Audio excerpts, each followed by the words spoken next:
ng bayan, maasahan anumang panahon.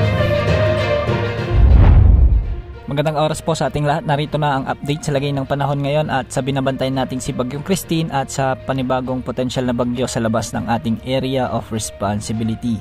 Sa ngayon nga patuloy na kumikilos si Bagyong Christine sa kalupaan ng Northern Luzon. Bagamat papalayo na ang bagyong ito, nakakaranas pa rin ng maulang panahon ang malaking bahagi ng Luzon, lalo na sa may Ilocos region, particular sa La Union at Pangasinan. Makakaranas naman ng mga pabugso-bugso pang hangin ang mga lugar na ito, kasama na ang malaking bahagi ng Ilocos region, ilang bahagi ng Central Luzon at ilang bahagi ng Cordillera Administrative Region, Calabarzon at Mimaropa. Pinapayuhan natin ang ating mga kababayan na maging alerto pa rin dahil sa banta ng mga malalakas na pag-ulan na siyang posibleng magdulot ng mga pagbaha at pagguho ng lupa.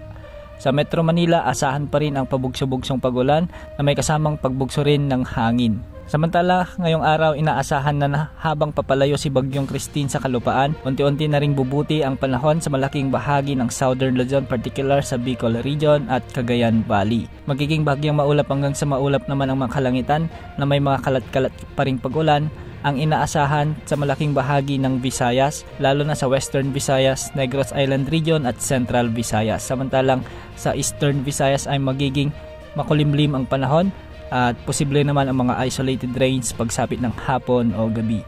Sa Mindanao, asahan pa rin ang kalat-kalat na pag-ulan, dulot pa rin ng trough ni Bagyong Christine. Samantala, isang panibagong bagyo ang nabuo sa labas ng ating area of responsibility. Posible itong pumasok sa ating Philippine Area of Responsibility at papangalanan ng pag-asa bilang Bagyong Leon.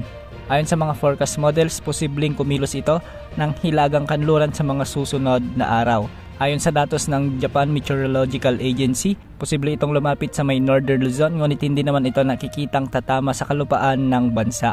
Ayon naman sa mga wind models na ating ginagamit, may posibilidad na tumama ito sa bahagi ng Northern Luzon at ang isa naman ay posibleng lumiko patungo naman sa Southern Japan. Dahil nga dito, posibleng magkaroon ng Fujiwara effect o ang paghilan nito kay Bagyong Christine sa mga susunod na araw, kaya magkakaroon ng U-turn o pag-recurve ni Bagyong Christine papabalik sa may Northern Luzon. Dahil matagal pa at malayo pa, maraming pagbabago pa ang inaasahan. Yan ang update sa lagay ng ating panahon. Ito po ang weather update ng bayan, maasahan anumang panahon.